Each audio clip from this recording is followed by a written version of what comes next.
flash, the bang, the cries, blood, blood, crimson horizons and red-stained hands. A collection of heartbeats like war drums, the flash, the bang, the black. Shell shock, prescription, fresh air and recuperation. 1 week leave. A typed note on his chart denoted a diagnosis and prescription. It was in that field hospital that he first saw her, dressed in an ill-fitting, defence-issued nurse's livery with bloodstains of 100 wounded men baked into her once white sleeves. The hospital, however, was no place for flirtations, and the war had no time for love. Country called, and they both answered. Call it chance, call it fate, call it the hand of God.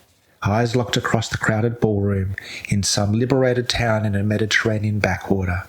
A smile, a wink, awkward conversation turning warm, slow dance and champagne. Days spent on warm, wind-swept dunes, watching clouds and waves dance in seas of blue. Her beautifully proportioned body connecting with his, her fingers that healed on his fingers that killed. Her lips, the way her brown wavy hair tumbled out of her scarf in the morning. Conversations learning about her past and daring to talk about a post-war future.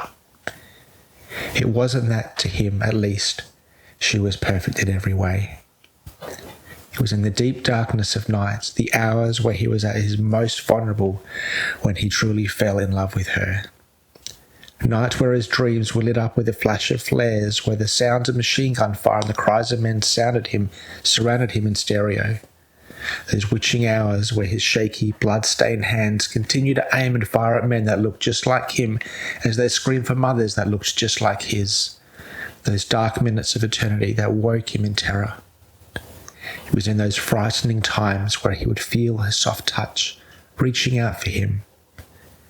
She may have been a nurse by trade, but she was a healer by nature.